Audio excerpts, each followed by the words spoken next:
This is Dolany TV, ladies and gentlemen. Welcome back to another edition of Edmonton Oilers discussion here on the channel. Well, this morning.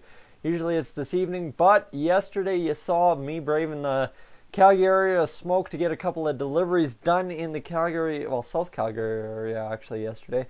And so with that, I can mention the smoke and I can mention the fact that I can't imagine what it's like up in high level and surrounding area. Well, today, any day for the past few weeks now, as well, there's over 10,000 people under evacuation order. Fires are now threatening Slave Lake once again, and there's a lot of people fighting those fires as well. So to anyone affected, all I can say is all the best, and I hope nothing but the best for you. So with that, today guys, like I said, I'm a few hours late to this one, and what I mean by this one is the fact that there was another purge in the Oilers organization today, and this purge comes courtesy of the coaching staff under Dave Tippett, where it appears today, well, yesterday. I'll get that mixed up a couple times, just bear with me. Yesterday, Glenn Gulutzan seems to be the lone survivor of the assistants when it comes to Dave Tippett's purge of the coaching staff. The other good news, Jay Woodcroft will stay in Bakersfield by all indications. He's set to return as head coach down there next year.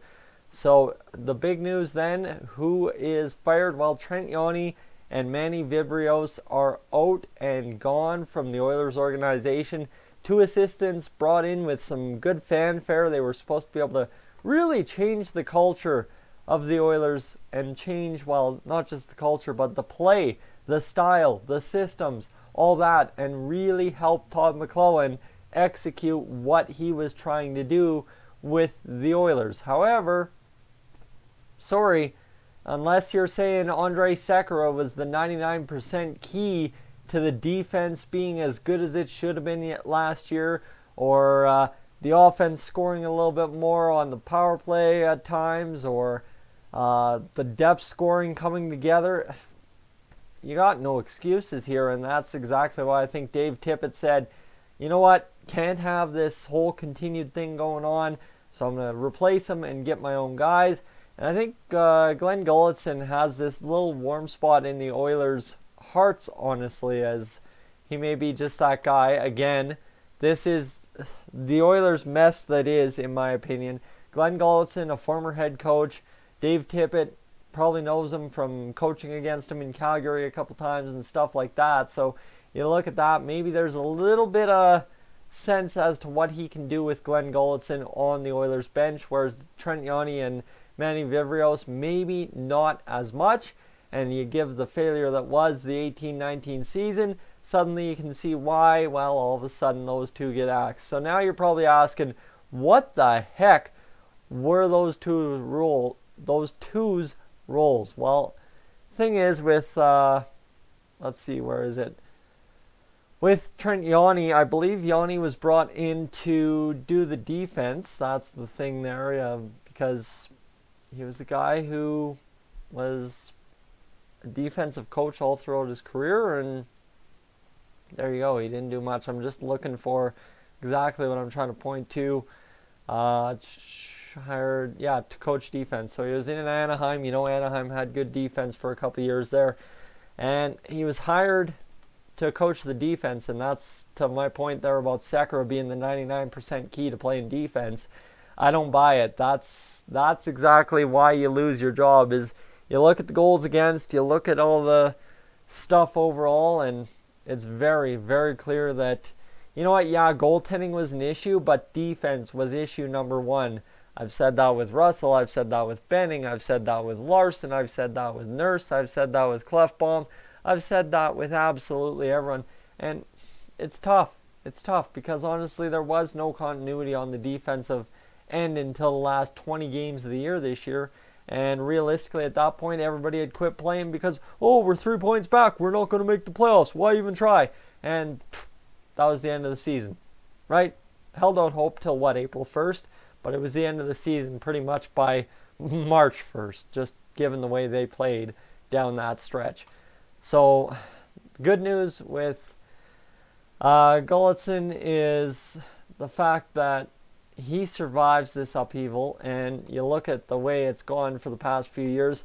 53 weeks ago, according to the Edmonton Journal, you had Jim Johnson and Ian Herbers let go, and then Jay Woodcroft reassigned to be the head coach in Bakersfield. So now you take 53 weeks later, and 53 weeks ago, Gulutzan and Yanni were hired, so was Vivrios, and then, well, now 53 weeks now in, 2 of them are fired, and one of them probably going to be reassigned a role on the bench, but now sitting here kind of thinking, how did I survive this purge of the coaching staff, and how do I stick around a little while longer is the question Glenn Gulutzan is asking himself now. So for this part, you look at the question mark of Jay Woodcroft, who, as soon as you hear that news, what the heck's happening with Woodcroft?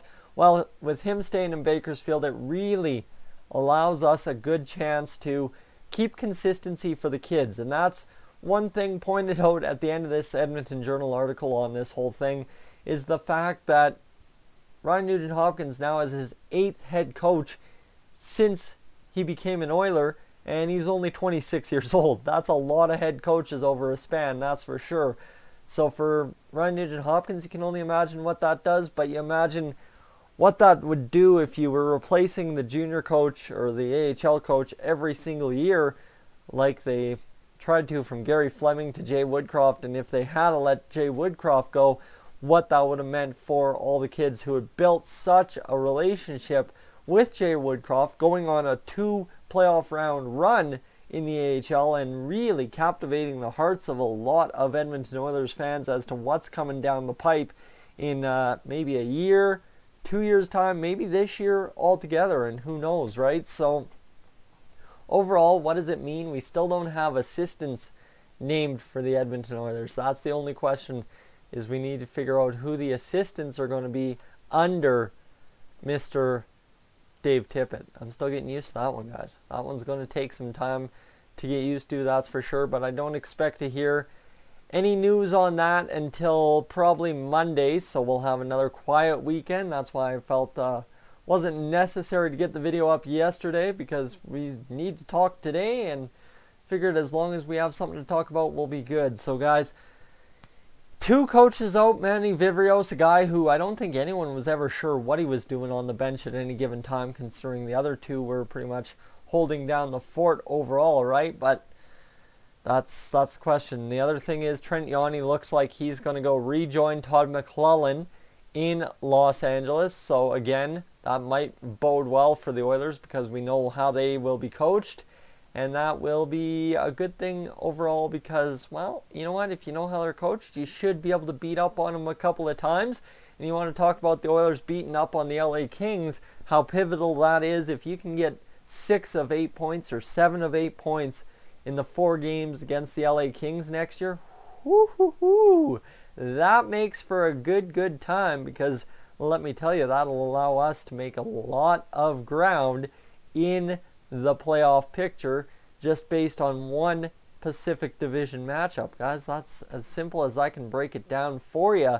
Now the question here is, who would you like to see as assistant coaches for the Edmonton Oilers? Because according to the Edmonton Journal, and as has been speculated on Twitter for however long, Jim Playfair and Mark Lamb are the names being floated out there. The only issue is, as everybody will have with any former Oiler, is the fact that they are former Oilers. Now, they aren't former Oilers guys that played 20 years here or coached for a year. No. They're just guys who suited up at some point in an Edmonton Oilers jersey.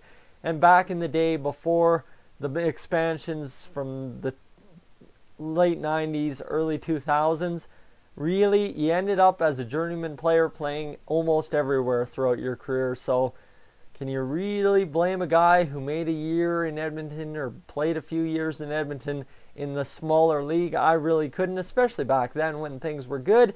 But there is the old boys club mentality.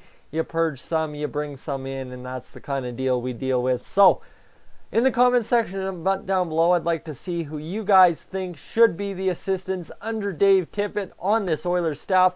Guys, I'm Tyson. This is Dolany TV. As always, I will catch you in the next one.